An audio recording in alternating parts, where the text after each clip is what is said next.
Hello नमस्कार दोस्तों, स्वागत है आप सभी का एक बार फिर से आपके अपने परिवार इंगेज एकेडमी पर।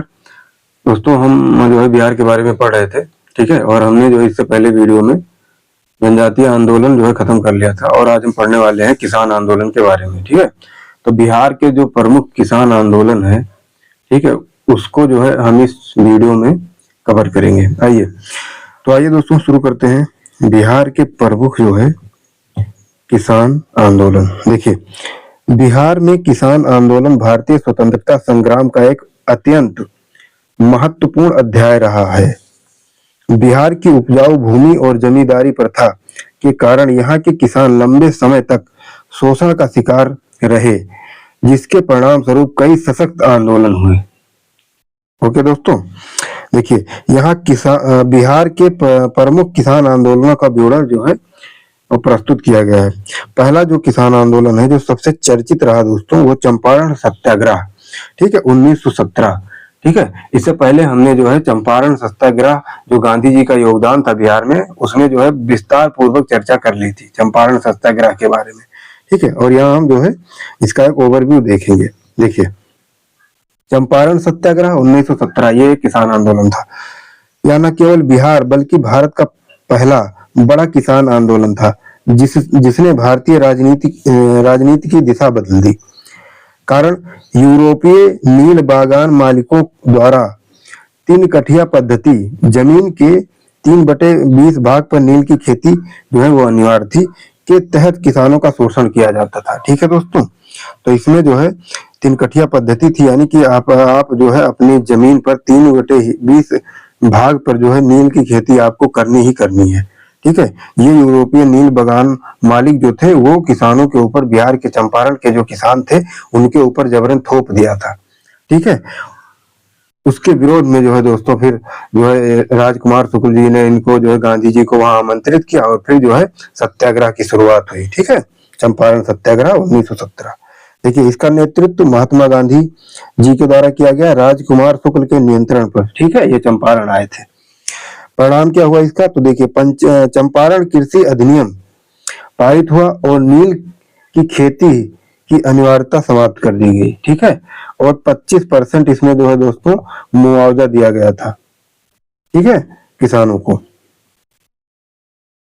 देखिए, बिहार प्रांतीय किसान सभा, ठीक है, इसका गठन 1929 ईस्वी में हुआ था, ठीक है। देखिए, बिहार में किसानों को एक संगठित राजनीतिक शक्ति बनाने का श्रेय इसी संस्था को जाता है। इसके संस्थापक की बात करें तो देखिए स्वामी सहजानंद सरस्वती इसके संस्थापक थे।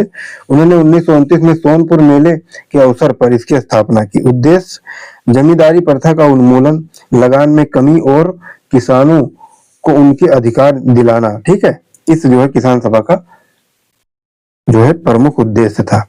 विस्तार अगर बात करें तो 1936 का जो लखनऊ अधिवेशन हुआ था उसमें अखिल भारतीय किसान सभा का गठन हुआ, ठीक है दोस्तों, जिससे स्वामी सहजानंद जो है जिसमें मतलब स्वामी सहजानंद सरस्वती जी जो है अध्यक्ष थे, ठीक है। तो 1936 का लखनऊ का जो है अखिल भारतीय किसान सभा का जो है गठन हुआ था। कहाँ पर, 1936 के लखनऊ अधिवेशन में, ठीक है। ये कांग्रेस का, इंडियन नेशनल कांग्रेस का एक अधिवेशन था, ठीक है, जो 1936 लखनऊ में हुआ था।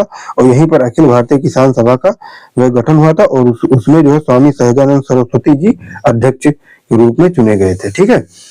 देखिए, अब आगे अगला है दोस्तों, वो है बकास्त आंदोलन। ये 1936 से लेकर 1939 तक प्रभावित रहा। बकास्त वह भूमि थी जिसे मंदी के कारण लगान न चुका पाने पर जमींदारों ने किसानों से छीन लिया था, ठीक है। इसका क्षेत्र की बात करें तो मुंगेर, बढ़िया ताल, गया और शाहबाद, ये इन सब क्षेत्रों में ये चर्चित रहा, ठीक है। नेतृत्वकर्ता इसके कार्यानंद शर्मा थे। संघर्ष, किसानों ने इस भूमि पर जबरन कब्जा करने और खेती करने का अभियान चलाया। मुंगेर का बढ़िया ताल संघर्ष इस आंदोलन का सबसे प्रमुख केंद्र था। ओके, अब आगे देखिए, अगला जो है दोस्तों अंबारी और अन्नवारी सत्याग्रह जो 1939 में शुरू हुआ, ठीक है। यह आंदोलन सारण और छपरा के क्षेत्रों में प्रभावी रहा। नेतृत्व प्रसिद्ध विद्वान और क्रांतिकारी राहुल सांकृत्यायन के द्वारा इसका जो है नेतृत्व किया गया। विशेषता, राहुल सांकृत्यायन ने स्वयं लाठियां खाई और जेल गए। लेकिन किसानों को उनके अधिकार के लिए एकजुट रखा। ठीक है, किसान आंदोलन के अन्य प्रमुख नेता और उनके क्षेत्र, इनके बारे में हम डिस्कस करते हैं दोस्तों। बिहार में किसान आंदोलन को धार देने में कई अन्य नेताओं की भी महत्वपूर्ण भूमिका रही। जैसे देखिए, एक तरफ नेता का नाम है, एक तरफ कार्यक्षेत्र उनका महत्व दिया गया है। जैसे यदुनंदन शर्मा, ठीक है, ये गया क्षेत्र में किसान आंदोलन का इन्होंने जो है नेतृत्व किया दोस्तों।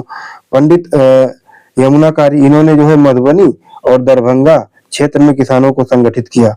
और पंचानंद शर्मा, इन्होंने मुंगेर क्षेत्र में कार्यानंद शर्मा के साथ जो है मिलकर काम किया था। ठीक है, तो ये जो है आपका हुआ। और देखिए, बिहार में जो है दोस्तों किसान आंदोलन के क्या मुख्य परिणाम हुए, ठीक है, उसके बारे में चर्चा करते हैं। देखिए, राजनीतिक चेतना, किसानों में यह समझ पैदा हुई कि उनकी समस्याओं का हल केवल संगठित होकर ही संभव है। कांग्रेस पर प्रभाव, इन आंदोलनों के दबाव में कांग्रेस को अपने घोषणा पत्र में कृषि सुधारों और जमींदारी उन्मूलन को शामिल करना पड़ा। जमींदारी उन्मूलन की नींव, आजादी के बाद बिहार भारत का पहला राज्य बना जिसने बिहार भूमि सुधार अधिनियम 1950 पारित कर जमींदारी प्रथा को कानूनी रूप से समाप्त करने का प्रयास किया। ठीक है, तो आपको पता जो है मालूम होना चाहिए, अगर क्वेश्चन आ गया पूछ लेगा कि बिहार में जो है जमींदारी प्रथा किस कानून के माध्यम से समाप्त हुई, तो आप बताएंगे बिहार भूमि सुधार अधिनियम 1950। ठीक है, आगे देखिए, बिहार के किसान आंदोलनों ने यह सिद्ध कर दिया कि बिना किसानों की भागीदारी के राष्ट्रीय आंदोलन अधूरा है। स्वामी सहजानंद सरस्वती का नारा, कैसे लोगे माल गुजारी लठ हमारा जिंदाबाद, ठीक है, ये इन्हीं का नारा है, आज भी बिहार की क्रांतिकारी विरासत का हिस्सा है। ठीक है दोस्तों, तो ये आपका जो है बिहार का जो बिहार में जो भी प्रमुख किसान आंदोलन हुए, ठीक है, वो हमने कवर कर लिया। और इससे पहले हमने जनजातीय आंदोलन को भी खत्म कर लिया था। ठीक है, दोस्तों आज के लिए इतना ही। और आप लोग जो है फीडबैक जरूर दीजिएगा कि आपको ये मेरा प्रयास कैसा लगा। तो दोस्तों मिलते हैं, हम मिलते हैं किसी दूसरे टॉपिक के साथ। ठीक है, तब तक के लिए मुझे इजाजत दीजिए और खुश रहिए, पढ़ते रहिए। तब तक के लिए धन्यवाद, नमस्कार, जय हिंद, जय भारत।